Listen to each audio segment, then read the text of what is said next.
The item of our presentation is estimates of the number of near-Earth objects based on the number of lunar craters formed during the last billion years. Analyzing the ages of craters of the Copernican period, i.e. the craters with an age less than 1.1 billion years, Mazarel et al. Concluded that the number of collisions of near-Earth objects with the Moon per unit time increased 2.6 times 290 million years ago. Their estimates of the age of craters were based on the data obtained with the use of the LRO probe's Divana radiometer on analysis of the thermophysical characteristics of the material ejected during impacts. The assumptions of an increase in the number of craters formed per unit time by a factor of 2 over the past 300 million years was made earlier by McEwen et al. Based on the study of bright rays in craters. According to Bodka et al. In 2007, the recent catastrophic destruction of an asteroid in the main belt 160 million years ago could increase the current number of near-Earth objects with a diameter greater than 1 kilometer. We consider possible variation in the number of crater-forming bodies over the past billion years and discuss the possibility of increasing of this flow over the past 300 million years. As the ratio of probabilities of collisions of near-Earth objects with the Earth to the probabilities of their collision with the Moon was considered to be equal to 22. Using the EPICS approach, Bodka et al. In 1994 obtained the characteristic time elapsed before the collision of Earth-crossing object with the Earth equal to 130 million years. Our estimates of the probabilities of collisions of the Earth-crossing object with the Earth were based on the approach described in Ipatov and Mazarel. In this paper, the characteristic time elapsed before the collision of an Earth-crossing object with the Earth equal to about 67 million years. Smaller than in previous papers, values of the characteristic time in this paper were caused by several atoms with a small inclination discovered at the beginning of 2000s. At the characteristic time equal to 100 million years, the probability of a collision of an Earth-crossing object with the Earth during a year equals to 10 to minus 8. Several authors, Sergei, Werner and Ivanov, Yemelyanenko, Narayenkov, Grenwick et al. Obtained the probability close to 3 multiplied by 10 to minus 9. This value of the probability corresponds to characteristic times about 300 million years. Our estimates correspond to probabilities of collision of an Earth-crossing object with the Earth during large time intervals, and estimates of some other authors can correspond to probabilities of collision of 1 kilometer near-Earth objects with present orientation of orbits during a shorter time interval. For example, Yemelyanenko and Narayenkov in 2015 considered time interval equal to 600 years. They obtained that the effect of gravitational focusing for near-Earth object with absolute magnitude less than 27 was greater by a factor about of 2 than that of near-Earth object with the magnitude less than 18. Such difference can be caused by the possibility of encounters with smaller velocities of smaller near-Earth objects, which can have more various orbital orientations than larger near-Earth objects. In our opinion, during evolution, orbital elements of some near-Earth objects could have such values at which probabilities of their collision with the Earth and the Moon can be greater than those based on the present orbits of 1 kilometer near-Earth objects. In this plot from Greenwich 2018, the curve of the number of impacts of objects brighter than a given absolute magnitude with the Earth versus magnitude corresponds to the value of the probability of collision of an 1 kilometer Earth-crossing object, about 4 multiplied by 10 to minus 9.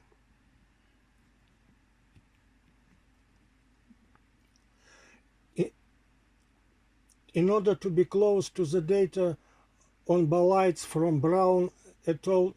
2013, the values of the curves must be greater by a factor of several than those in Greenwich et al. 2018. Extrapolation of the curve on that figure better fits the old data for bolides Brown et al. 2002, but not to the new data Brown et al. 2013.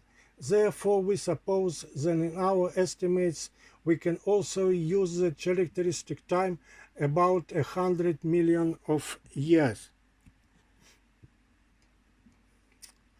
The final rim diameter of a lunar crater for a vertical impact is calculated using the following Formula 1. A diameter of a crater depends on the impact angle, and taking into account the probability of an impact with an impact angle for an average over the angle's value of the crater diameter, the coefficient in the above formula is needed to be changed by 3.3. Based on this formula with the coefficient 3.3, we got that the mean diameter of the crater that is produced by the impact with a diameter of 1 kilometer equals to about 15 kilometers. The total number of near-Earth objects with a diameter of greater than 1 kilometer is estimated to be equal to 920, and the number of Earth-crossing objects is smaller than that, the number of near-Earth objects, by a factor of 1.72. The number of impacts of near-Earth objects with a diameter greater than 1 kilometer with a considered lunar region during the considered time can be estimated using this formula.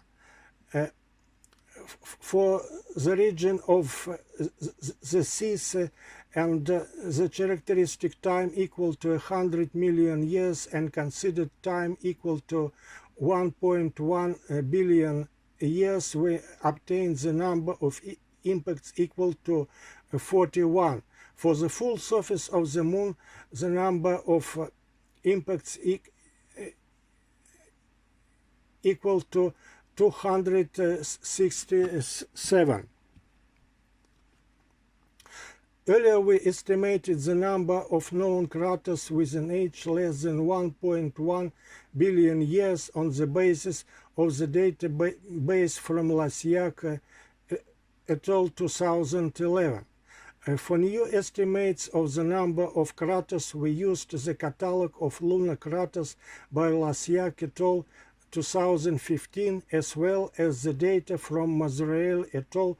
2019. According to the data from Lasiak et al. 2015, there are 53 Copernican craters with a diameter of at least 15 kilometers, and 29 of them are in the region of the seas. According to the data from Mazrael et al. 2019, the number of such craters for almost full surface of the Moon and for the considered region of the seas is 44 and 12 respectively. With the same number of craters per unit area for the entire surface of the Moon, the number of craters for the region of the seas equal to 29 and 12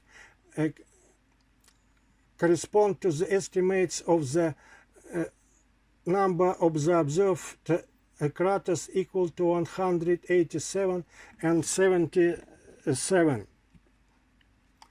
The number of craters per unit square versus diameters of craters shows that the curves corresponding to the data from Lasiak et al. 2015 should be higher at diameters less than 30 kilometers in order to have the correct inclination.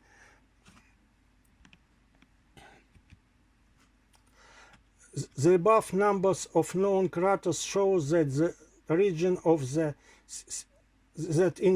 of the seas of the visible side of the Moon there are more Copernican craters with a diameter greater than 15 kilometers per unit area than for the entire surface of the Moon. For the whole surface of the Moon, the number of Copernican craters with a diameter of at least 15 kilometers is 44 and 53 for Mazrael et al. And Lasiak et al.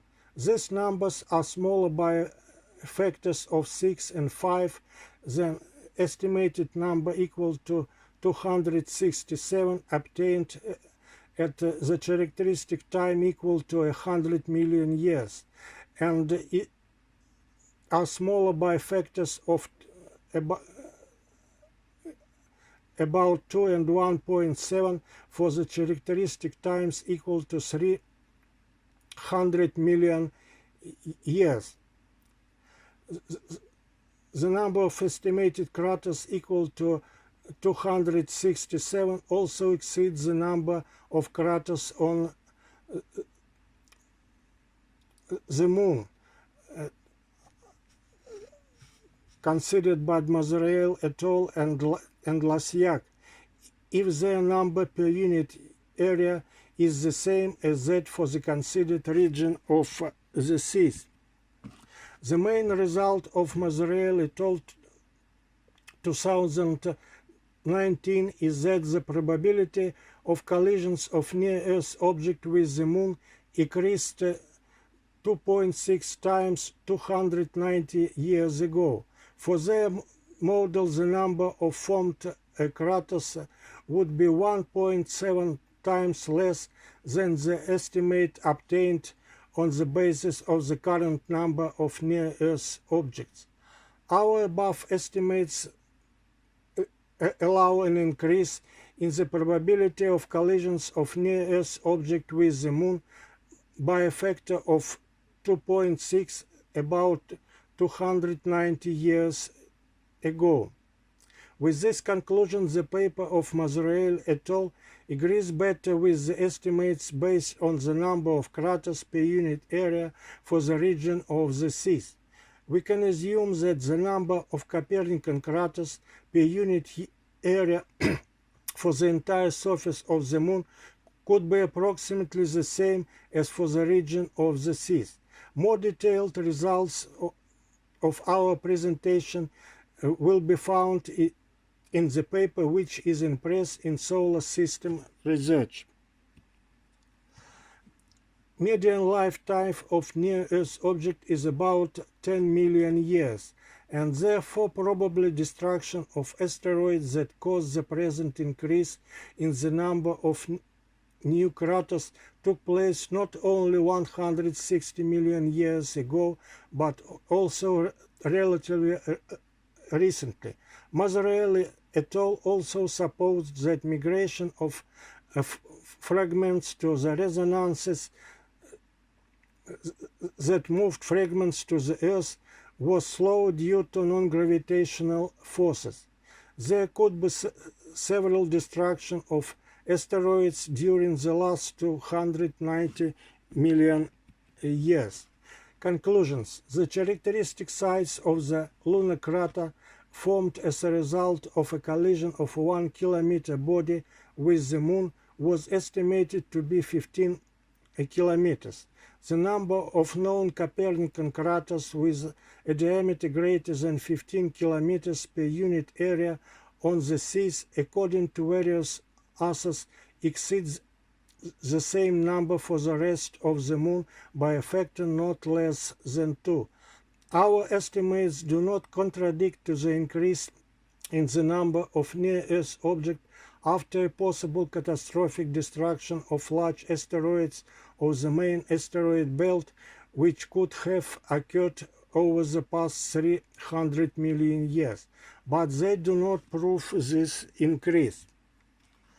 The model in which the number of 15 kilometers Copernican craters per unit area for the entire surface of the Moon would be the same as for the region of the seas if the data by Lasiak et al.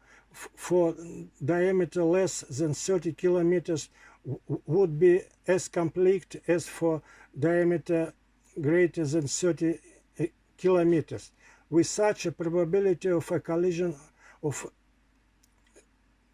an Earth-crossing object with the Earth 10 to minus 4, and for such a model, the rate of the crater formation over the past 1.1 billion years could be permanent.